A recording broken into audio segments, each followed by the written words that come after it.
보낸 사자다. 내가 보낸 사자. 내가 내 앞서서 내 얼굴 앞에 보냈다.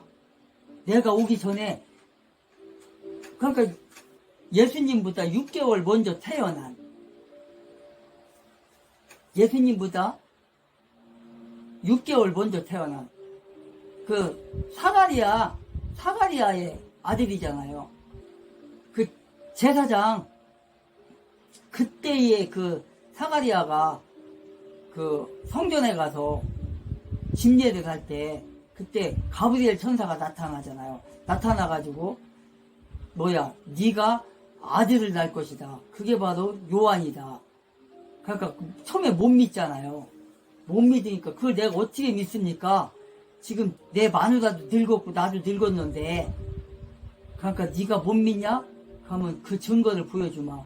이제부터는 네가 요한을 낳을 때까지 벙어리가 되겠다.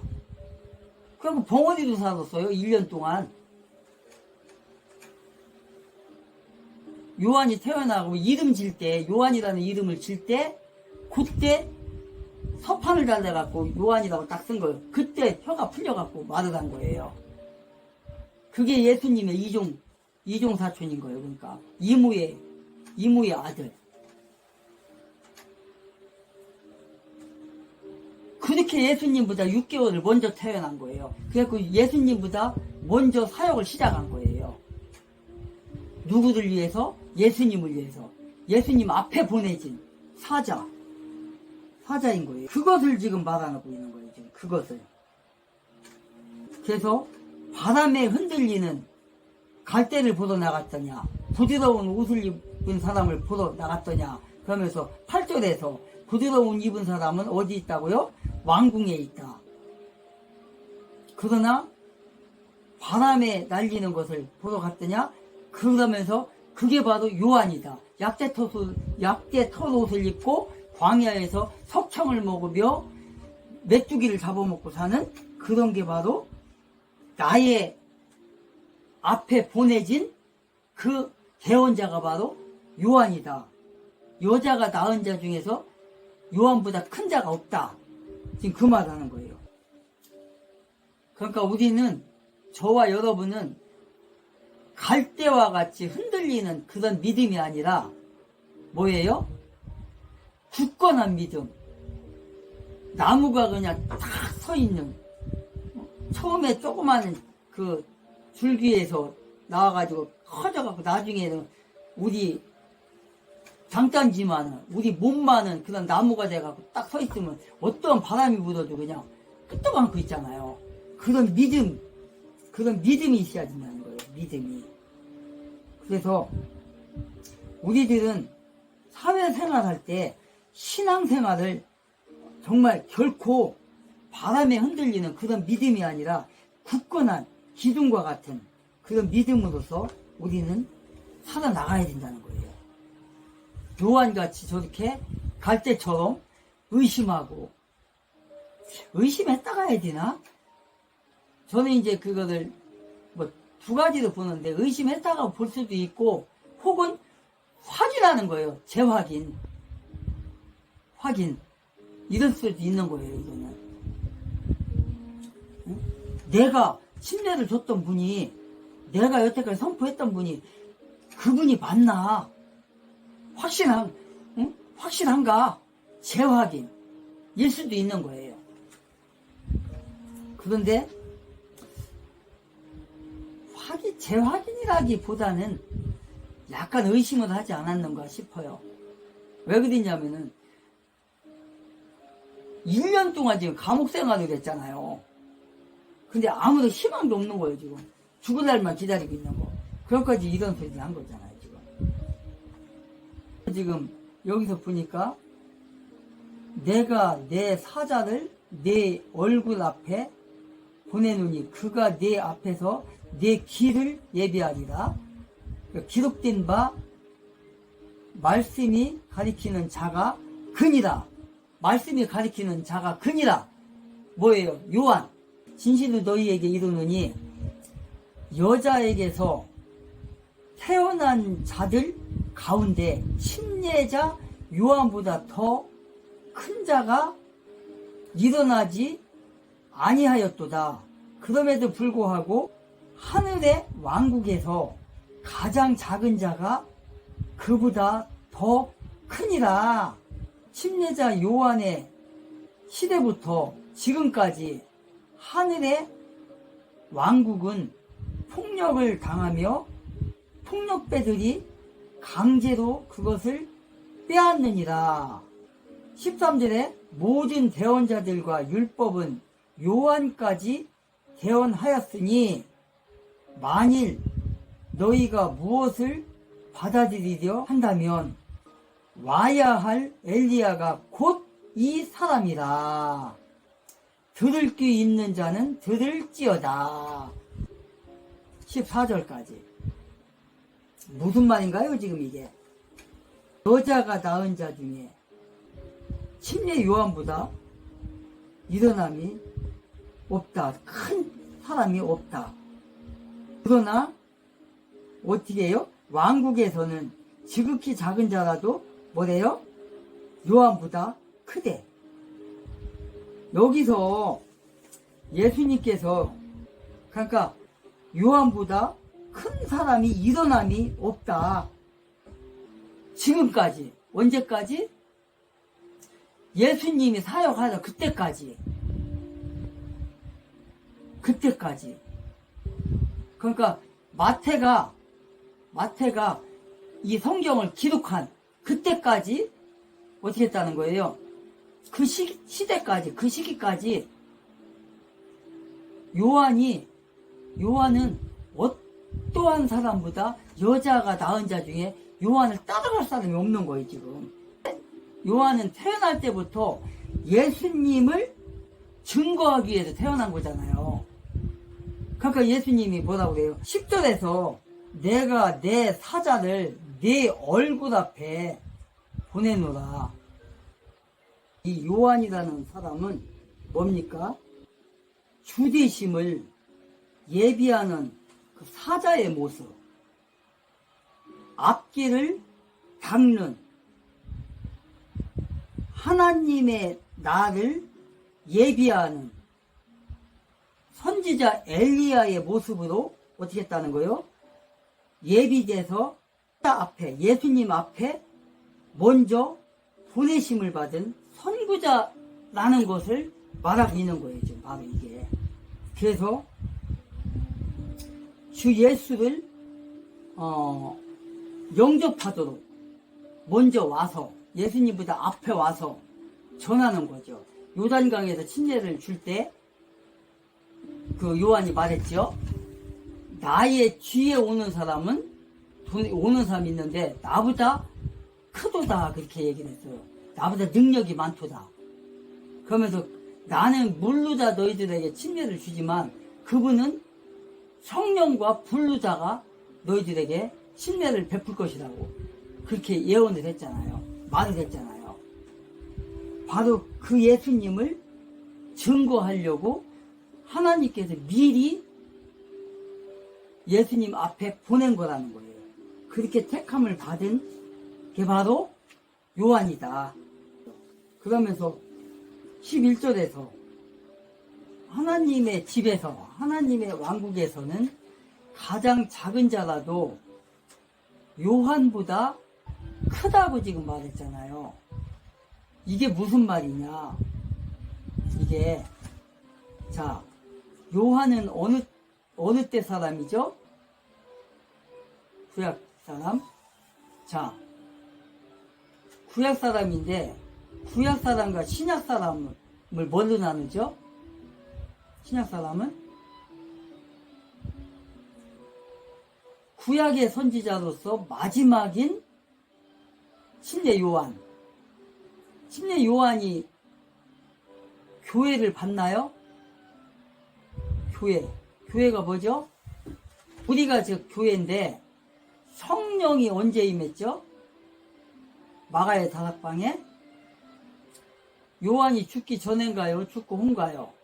요한이 죽고 예수님이 십자가에 돌아가셨다가 무덤에 장사 지내고 3일 만에 부활하시고 올라가셨다가 오순절날, 오순절이 뭐 어떤 날이에요? 6월절을 지나고 50일째 지는 때가 바로 오순절이에요. 즉 뭐냐? 마가의 다락방에 120명의 문도가 모여서 기도할 때, 심연을 다해 기도할 때 성령이 임했어요. 성령이 임하면서 모든 사람이 성령을 받았어요. 교회가 마가의 다락방에서 시작이 된 거예요. 교회가. 그때는 이미 어떻게 된 거예요? 요한은 이미 구약시대 사람으로서 선지자로서 끝난 거예요. 우리는 신약 교회 사람들이에요. 모든 지금의 성도들은, 지금의 그리스도인들은. 그러나 요한은 구약 사람이죠. 교회를 못 봤어요. 예수님의 교회를. 성령을 받지를 못했어요. 그래서 왕국에서는 성령을 받은 사람이, 침례 요한은 성령을 못 받았어요. 성령을 못 받았고 단지 예수님을 만났고 예수님을 전했고 예수님 앞에 침례를 베풀었어요.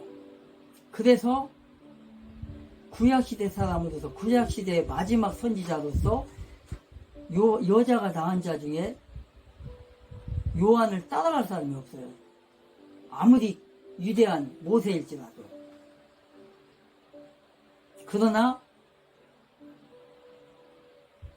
신약 교회 사람들은, 신약 그리스도인들은 그 성령을 체험을 했고 교회를 이룬 사람들이에요. 그래서 왕국에서는, 하나님의 왕국에서는 요한보다 더 크다는 거예요. 그걸 얘기하는 거예요. 그리고 옛 율법과 복음이에요. 복음. 율법과 복음. 로마서에서 말하는 의인은 믿음으로 말미암아 구원을 받는다 그랬잖아요. 로마서에서. 율법은 죄를 가르쳐주는 거예요. 생각나게 하고 느끼게 하고, 그래서 죄가 있다는 걸 알게 해주는 거예요. 깨닫게 해주는 거예요. 복음은 뭐예요? 믿음은 예수 그리스도잖아요. 예수 그리스도로 말미암아서 우리가 구원을 받은 거예요. 그래서 율법은 예수님이 왔기 때문에 이제 완성이 된 거예요. 폐지가 된 거예요. 그래서 우리는 신약시대에 예수님을 믿고 구원을 받는 거예요. 성령을 받은 거예요. 우리는, 저와 여러분들은. 그래서 하늘나라에서는 요한보다 신약교회 그리스도인들이 더 크다. 지금 말하는 게, 11절에서 말하는 게 그 말인 거예요.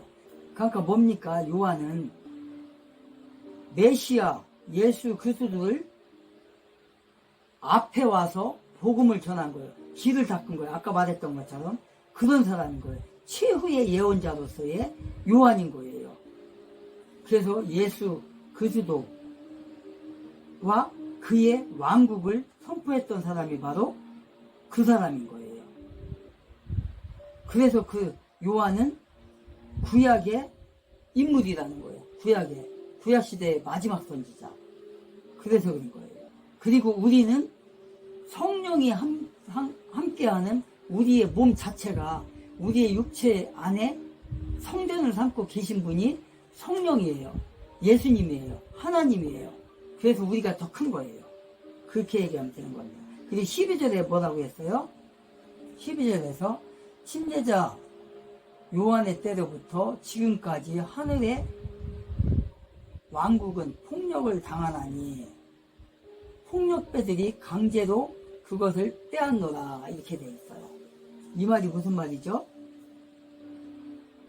요한의 때로부터 지금까지 폭력을 당한다. 그러니까 하나님의 왕국을 소유하기 위해서, 들어가기 위해서 강력한 믿음을 가지고 그 그리스도인들이, 지금도 그렇지만 그때 당시에 목숨을 걸고 예배를 드리고 예수를 전하고 그랬어요. 우리가 사도행전도 했지만은 사도 바울이 또 베드로가 그 12제자들이 복음을 전하러 다닐 때 얼마나 많은 로마 그 법정에서 당했습니까? 사도 바울 같은 경우는 감옥에서 엄청난 세월 동안을 감옥에서 지내다 결국은 사형을 당했잖아요. 그런 걸 얘기하는 거예요. 예수를 못 믿게 유대인들이 또 사두개인들이 바리새인들이 또 제사장들이 얼마나 방해를 했어요. 예수를 못 믿게 복음 못 전하게. 그런 걸 지금 얘기하는 거예요. 폭력을 당하는 거예요.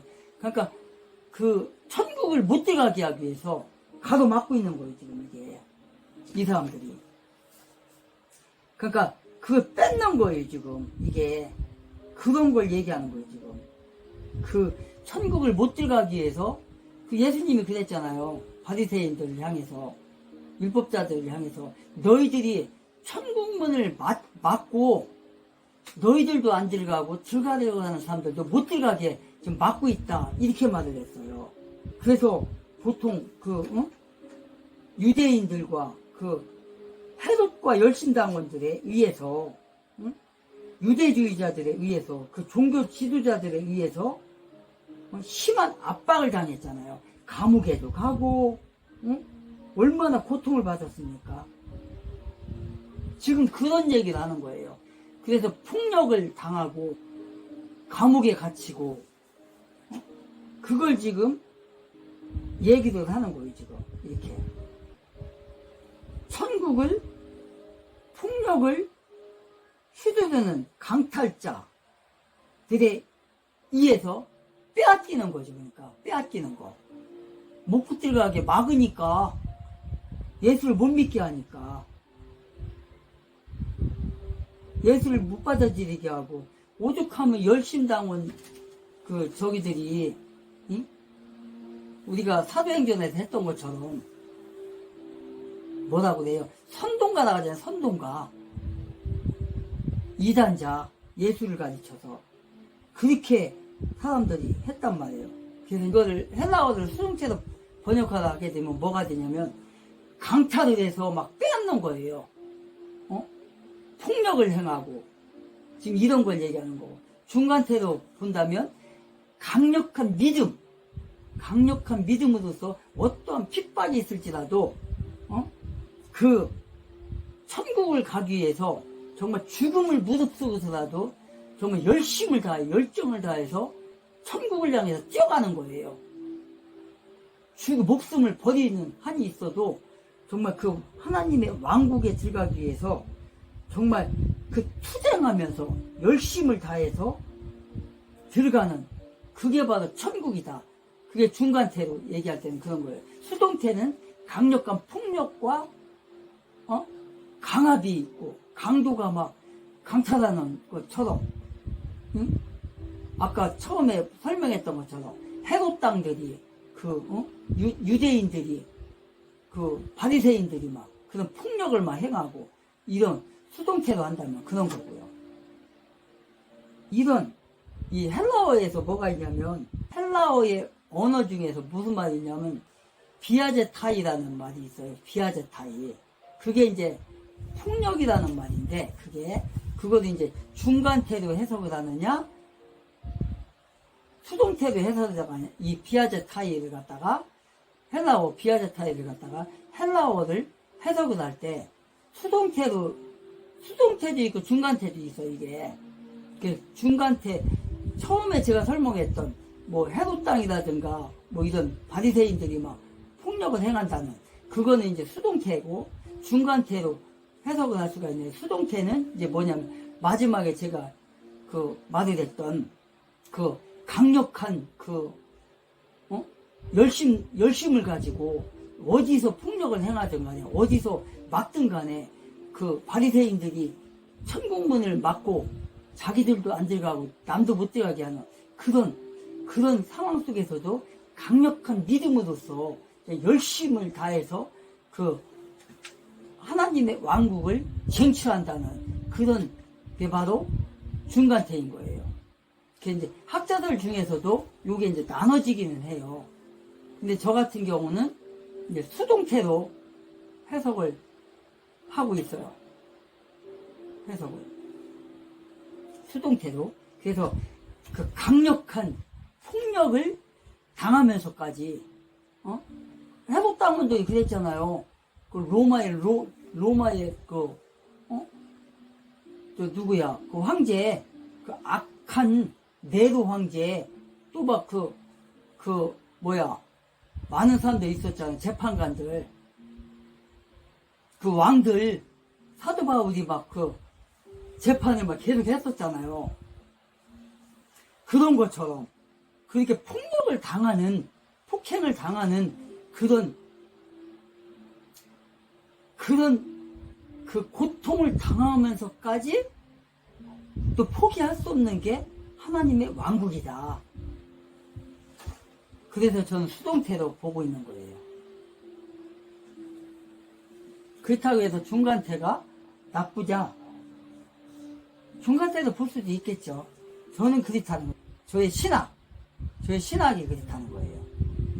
그래서 여기 지금 이 성경에서는 지금 수동태로 지금 나와 있는 거예요. 이게 바로 12절에서 마태복음 11장 12절에서 침례자 요한의 시대로부터 지금까지 하늘의 왕국은 폭력을 당하며 폭력배들이 강제로 그것을 빼앗느니라. 이 빼앗는다는 건 뭐예요? 강제로 빼앗는다. 못 들어가게 막으니까. 예수를 못 믿게 막으니까. 그러니까 거기에 굴하지 않고 나가는 거예요. 근데 여기부터 지금으로부터 침례자의 시대부터 지금까지라는 말. 이 말이 어떤 말이냐 또 이 말이 지금까지라는 말이잖아요. 지금까지. 침례 요한이 말하는 때부터 침례자 요한으로 때부터 지금까지 라는 말이 지금 21세기까지 포함이 되는 거냐 아니면 예수님이 십자가에 돌아가시고 교회가 태동하고 그때까지냐 아니면 예수님이 복음을 전하는 침례자 요한이 이제 끝났잖아요. 이제 11절에서 10절에서 이제 헤롯 안티파스에 의해서 목이 잘려 순교를 했잖아요. 그래서 이제부터는 예수님의 사역이 시작되는 거잖아요. 그럼 그때까지냐? 저는 이제 그때로부터 라고 했으니까 예수님이 복음을 전하는 그때까지를 보는 거예요. 여기서 요한의 때부터 지금까지. 그러니까 마태가 이걸 기록을 했잖아요. 마태가 기록한 때 예수님의 활동을 기록한 거니까 그때까지라는 거죠. 사역을 할 때까지. 그 시기를 보고 있다. 그래서 여기서 침노를 당하나니 비아제타이 이 폭력을 쓴다라는 의미를 가지고 있는 거예요. 그래서 천국은 침노를 당하나니 이렇게 기록되어 있는 거예요. 그래서 천국은 무력이나 폭력에 의하여 침략을 당한다. 그리고 수동태는 뭐예요? 수동태는 천국은 힘차게 뻗어나가는 뭐예요? 뻗어나가 그 나라를 그 나라가 뭐예요? 천국이죠. 하나님의 왕국 확장을 가리키는 말이다. 열정적으로 침노하며 열심을 다해서 나가냐 폭력을 당하면서까지 강탈을 당하면서까지 끝까지 버티며 나가느냐. 그래서 우리는 천국의 열쇠를 가지고 베드로 반석이죠. 베드로의 이름 반석. 그 천국의 열쇠를 가지고 정말 강력한 폭력을 견디면서 강탈하는 그런 걸 견디면서 열심을 다해서 우리는 그 하나님의 왕국을 가기를 위해서 정말 피투성이가 돼서 정말 끝까지 피투성이가 되는 한이 있더라도 끝까지 버티고 끝까지 견뎌서 그 하나님의 왕국을 차지하는 저와 여러분들이 되기를 주 예수의 이름으로 부탁합니다. 그래서 모든 대언자들은 율법때까지, 아까 이건 설명했죠. 모든 대언자들과 율법은 요한까지 대언하였으니 만일 너희가 그것을 받아들이려 한다면 와야 할 14절입니다. 와야 할 엘리야가 곧 이 사람이다. 들을 귀 있는 자들은 들을지어다. 그러나 내가 이 세대를 무엇에 비교할까? 이 세대는 마치 장터에 앉아, 오늘은 14절까지만 하겠습니다. 14절까지. 13절, 14절, 이 무슨 말입니까, 지금?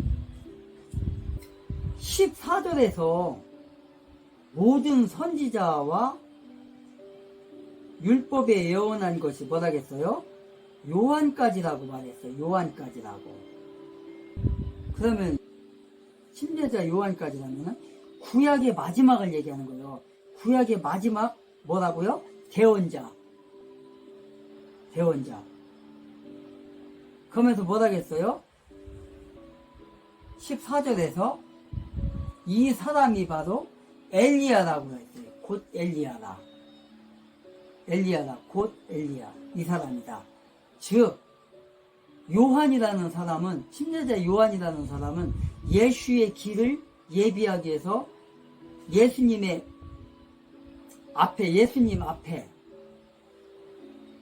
사자로서 선택을 받아서 이 땅에 온 거예요. 근데 누구의 이름으로 왔다? 엘리야의 이름으로.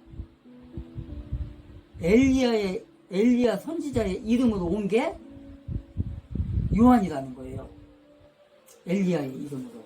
그 엘리야가 누구예요? 아합 왕과 그 갈멜산에 그 제사 있잖아요. 450명의 바알 선지자와 싸워갖고 하나님의 불로 다 죽여버렸잖아요. 거기서 다 잡아 죽였잖아요. 그 엘리야를 얘기하는 거예요. 그 엘리야의 모습으로 온 게 바로 요한이라는 거예요. 그래서 요한은 또 선지자들의 마지막이라는 거예요. 그러니까 뭐예요? 구약의 마지막이라는 걸 얘기하는 거예요. 구약의 대언자로서, 구약의 마지막 선지자로서의 신약 시대를 어떻게 한다는, 신약 시대를 여는 게 누구예요? 이제 예수라는 거예요. 신약 시대를 여는 예수 그리스도의 선구자로 온 사람이 바로 누구다? 엘리야의 모습으로 온 침례자 요한이다. 그런 거예요. 즉 뭐예요? 침례자 요한, 대언자의 구약 시대는 이제 뭐라는 거예요?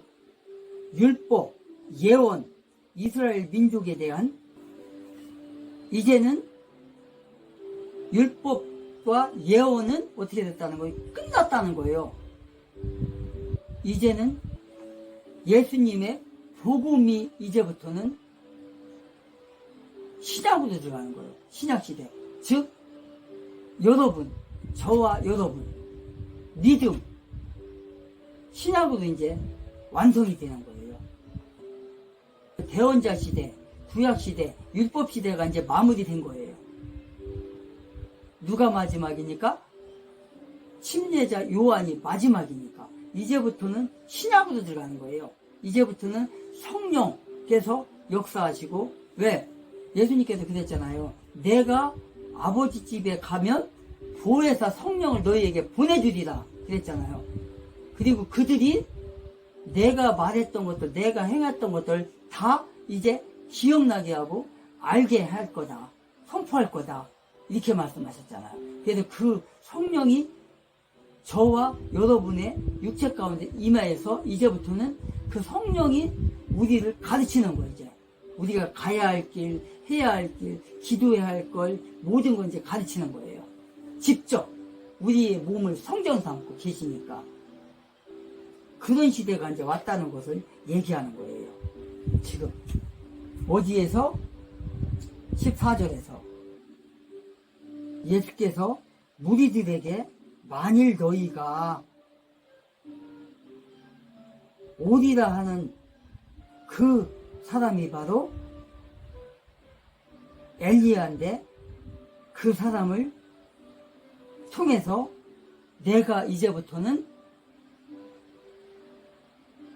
너희들에게 선포하는 말씀을 믿어라, 배우라, 지금 이런 거예요, 지금. 그래서 이제 구약시대에 승천했던 엘리야가 침례자 요한의 몸으로 다시 이 땅에 왔다는 것을 그 대언자가 예언한 엘리야의 사역, 즉 침례자 요한의 사역이 바로 그거와 일치한다고 지금 예수께서 말하고 있는 겁니다. 지금 누구에게? 제자들에게. 예수께서 제자들에게 지금 이렇게 말하고 있는 거예요. 그 요한이 바로 엘리야와 같은 동일한 그런 사람이다. 오리라고 하는 사람이 바로 이 엘리야의 모습으로 온 사람이 바로 누구다? 요한이다. 그런데 뭐라는 거예요? 그 요한이 바로 엘리야의 모습으로 왔는데 이 사람은 구약시대다. 율법의 마지막 대언자다. 그러면서 뭐라 하는 거예요? 여자가 낳은 자 중에 가장 큰 자인데 근데 그 자보다 더 큰 자가 누구다? 저와 여러분이라는 거예요. 신약교회. 왜? 우리의 육체 가운데 성령이 임해서 성령이 함께 하시니까. 그래서 그런 거예요. 그래서 우리는 하나님의 자녀로서 자녀의 모습인 거고 엘리야의 모습으로 온 요한은 뭐예요? 자녀입니까? 자녀가 아니에요. 우리는 하나님의 자녀이고 요한은 하나님의 자녀가 아닙니다. 왜? 대언자니까 율법의 마지막이고 대언자의 마지막이라겠잖아요. 그냥 구약시대잖아요. 그래서 우리는 하나님의 자녀이고 요한은 하나님의 자녀가 아니고 그래서 예수님께서 지금 그 제자들과 5,000명이 넘는 사람들이네요. 예수님께서 그 삼상 보원 설교할 때 그때 제자들이 왔잖아요. 전도 나갔던 제자들이. 그래서 보고를 받은 거 아니에요. 그러니까 5,000명이 넘는 사람들 앞에서 지금 그 제자들 앞에서 그 사람들 앞에서 이 요한에 대해서 얘기해 준 거예요. 지금 요한에 대해서. 그래서 우리는 정말 천국을 침노하는 자처럼 열정을 가지고 끝까지 견디며 여러분들의 천국으로 끝까지 잡으시기 바랍니다. 그렇게 되기를 주 예수의 이름으로 축복합니다. 오늘은 마태복음 11장 1절로 15절까지 마쳤습니다. 다음에는 16절부터 하겠습니다. 그러면 나가기 전에 구독 안 하신 분은 구독 버튼 한번 눌러주시고요. 또 좋아요 버튼 한번 들어오실 때 안 한 분들만 좋아요 버튼 한번 부탁합니다. 다음에 만나는 그날까지 몸 건강한 가운데 세상 속에서 승리하시다가 만나기를 기대하면서 샬롬. 제가 국민학교 다닐 때는 국민학교라고 그랬습니다. 그때는 국민학교였어요, 제가. 근데 최근 언젠가요? 이 초등학교로 바뀌었어요. 그래서 저는 가끔 방송할 때 제가 국민학교라고 방송하면 댓글이 올라와요. 아, 이상우 기자는 거 초등학교로 바뀌었어요. 그래서 난 왜 바뀌었는지 몰랐어요. 그랬더니 그 국민학교라고 하는 명칭이 일제시대 일본 사람이 만들어준 명칭이라는 거예요. 그래서 초등학교로 바꿨대. 나는 아무리 생각해도 나는 초등학교보다 국민학교가 좋은데. 근데 여러분, 교과서 문제연구소의 김병현 소장이 어제 페이스북에 이런 글을 올리셨습니다. 보여드릴게요. 이게 교과서 문제연구소장인 김병헌 소장이 올린 사진과 글이에요. 여기 보면 초등학교 이거는 1935년 12월 4일 조선신문 기사를 사진 찍은 겁니다. 1932월 4일 조선신문. 여기 제목이 뭐냐면 초등학교장 조선신궁 참배예요. 그러면 일제 강점기 때 명칭이 초등학교였어요. 그때 명칭이 초등학교였어요. 나중에 해방 뒤에 이제 바꾼 거예요. 초등학교를 우리나라 정부에서 국민학교로 바꾼 거야. 그럼 그대로 내버려뒀었어야지. 그런데 그게 국민학교는 저기 일본 사람들이 만들어준 거니까 초등학교로 다시 바꾼다. 김병현 교과서문제연구소장이 뭐라고 여기다가 글을 쓰셨냐. 초등학교는 일제단지 아니냐 이거예요. 그 당시에 일제강점기 초등학교에서 명칭이 반일은 정신병이다. 정신병자 많아요. 특히 더불어민주당에 정신병자 많습니다. 또 있네요. 정신병자. 무슨 당이에요? 그 조국신당. 조국신당 대표는 주창을 들고 싸우자는 사람입니다. 우리나라에 국회의원 중에 정신병자 많고 당 대표에도 정신병자들이 여러 명 있어요. 아니 왜 사실을 받아들이지 않냐고요.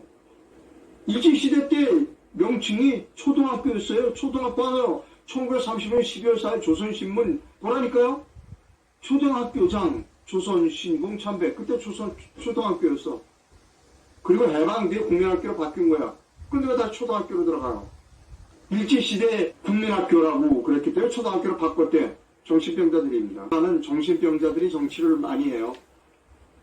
제일 많이 정신병자 모인 데가 제1야당입니다. 200명 가깝게 모여있어요, 거기. 큰일 났습니다, 여러분. 기록에. 왜 기록을 안 믿느냐고요?